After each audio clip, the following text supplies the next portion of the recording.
All right, what's up, guys? It's your boy DJ Lucas 610, and today the video is going to be about the top 4 things new producers should learn instantly if you want to make your beats faster, as in getting that idea out of your head for way faster than you normally would. Number 1, easiest thing to remember to do: save every single MIDI whenever you make a good drum beat, like a good drum pattern.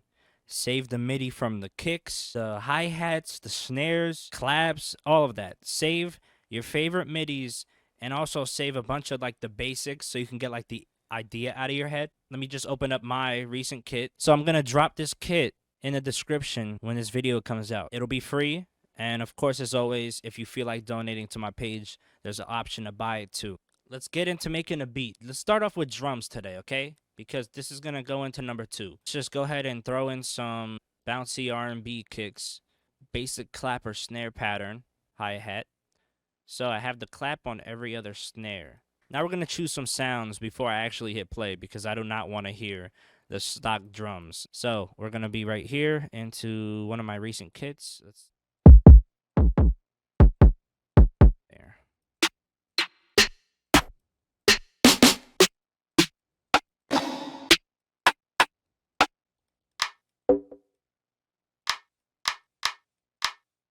You know what? That might work instead of a clap. We'll use that.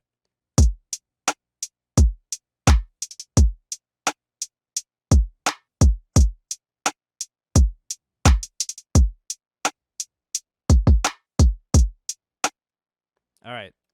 Now you might be thinking, what about the 808? Well, I'm going to save the 808 for when we choose a sample or make a pattern. So number 2 is about sound selection. Now this is going to be about the same for making your own pattern or choosing a loop. So what matters about sound selection is that you find something that fits the beat if you're starting off with a beat first. Now, if you're choosing your loop first, it should already be easy to choose what drums you're going to use. Loops. All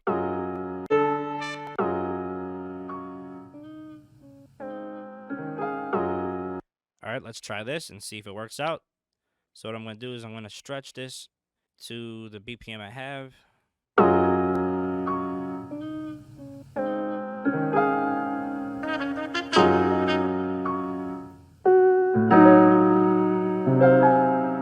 Now let's hear the beat over it and see if it matches up.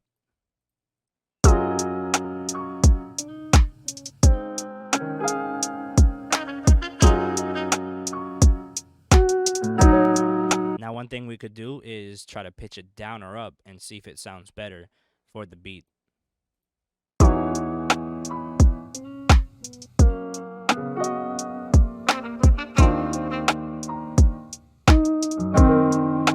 See, so now I feel the beat is a little bit too upbeat for that type of sample. Sometimes people make it work though. Now I'm going to take that sample out and we're going to try one more sample and then we'll try making a pattern for it instead. Now what you could do is you could play the beat over and over while you're choosing so it can help you get a feel.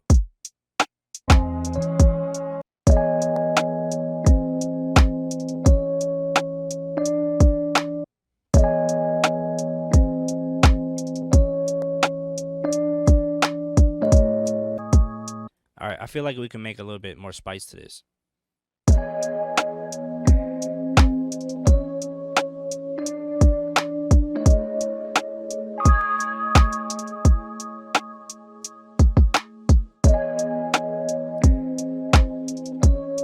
Excuse my little break while I quickly put on my presets on this.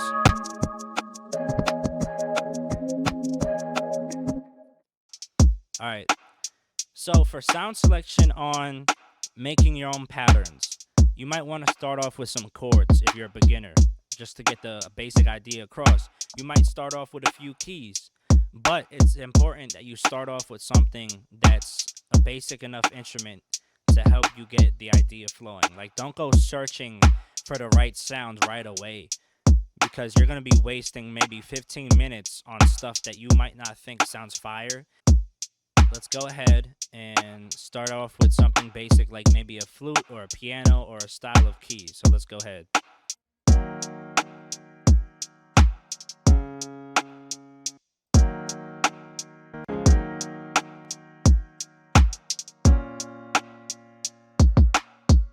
All right, let's see how that sounds now.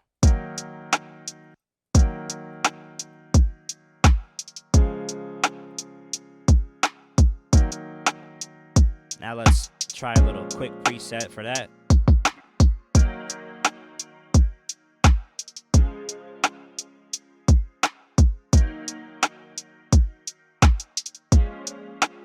I like how that sounds.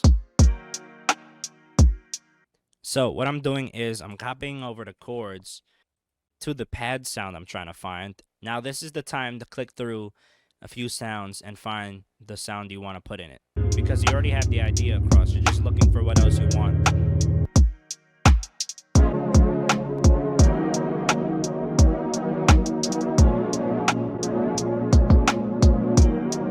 I kind of like that, but I want to change it up. Let's see if I can change it up.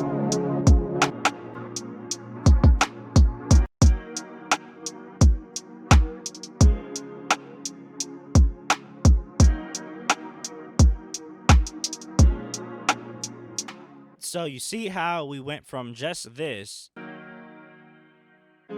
to this.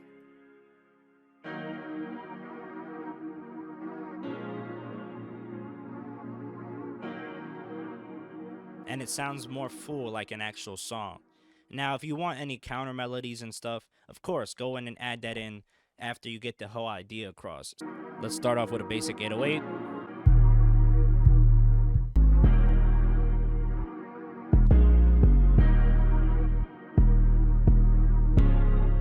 All right, so we got these in key now.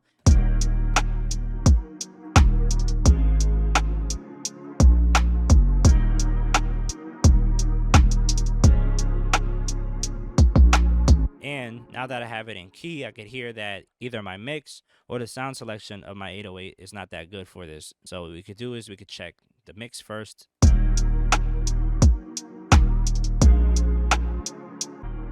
So it's a little bit better now because I fixed the mix. So let's hear it.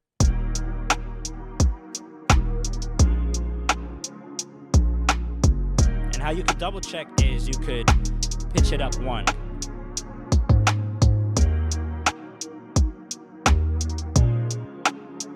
I went with this 808 instead of the other one because it sounded way cleaner, and that's important for sound selection. Number 3, what you want to do is have a lot of presets of certain sounds that could work for certain other instruments as well. Keys, chords, pianos of any sort, pads, stuff like that. Anything that'll fit with each other so you can get like the idea, or have at least like a basic mixing preset saved. I save everything. That's just the type of stuff you want to do. So I'm going to show you an example right now. So as we're mixing this really quick, this will help you get a better idea of how you could warp your own sound while you're making the beats.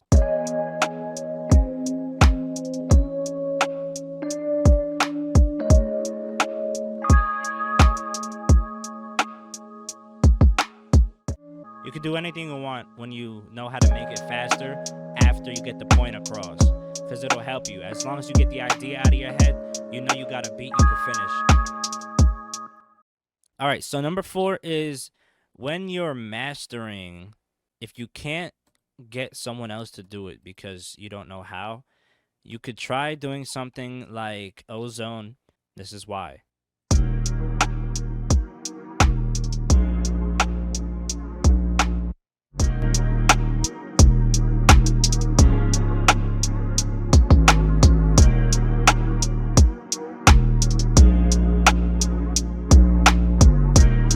You see how more aggressive mastering it made? Now this isn't like a full-on mastering. This is digital mastering. It's Ozone elements. It's not all the extra stuff that you get on the master version, but this is what I use for basics. Obviously, it mastered it way too loud because my mix was technically way too loud. You see this? I did not gain stage that much yet.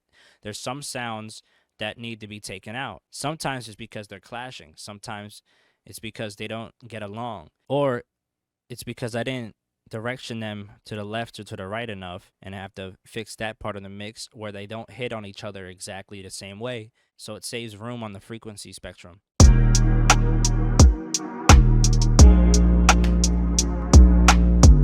So as you can see, me turning down the snare actually helped a little bit. You should always mix and gain stage before you do the mastering. sometimes it's wrong and I just get away with doing it like this.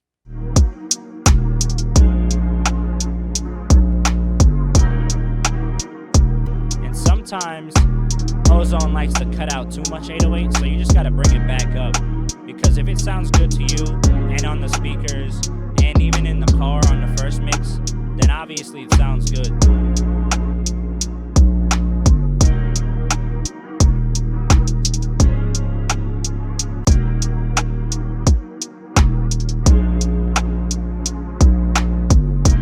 And remember, it's okay to always check your mix and your master more than one time if you feel like it. So like we said before, the top 4 things, let's go over it real quick. 1, save all your midis. Save the midis that are not just your patterns. Save the midis that are also for your kicks and your beat making. Number 2 was sound selection. Like I said before, choose loops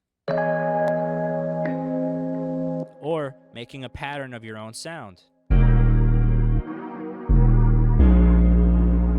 Having that good sound selection will always get your head across. And if you're doing a loop, you just have to make sure it fits the pattern. If you're making your own pattern, you have to make sure you're getting in that vibe and not overthinking the sound, wasting your time looking for sounds to make a pattern with. Just start off with something basic like a piano, flute, a string. Just one singular sound first, and then go and see if you need to add stuff. Number 3, which is saving presets that you normally use for certain sounds like that. So you're like, oh, this certain preset I had made this one piano sound like a different piano. Let me try that on the other piano and see if it sounds fire. If not, you tweak it up a little bit. So you want to save your presets for everything from kicks, patterns, sounds, loops, samples. It's going to be way easier because now you're almost half done with the mix. And all you had to do was number 4.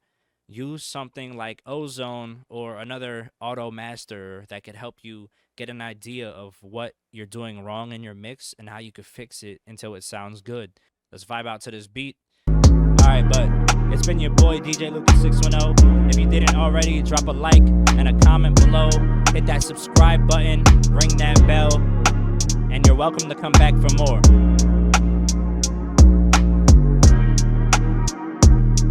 Peace.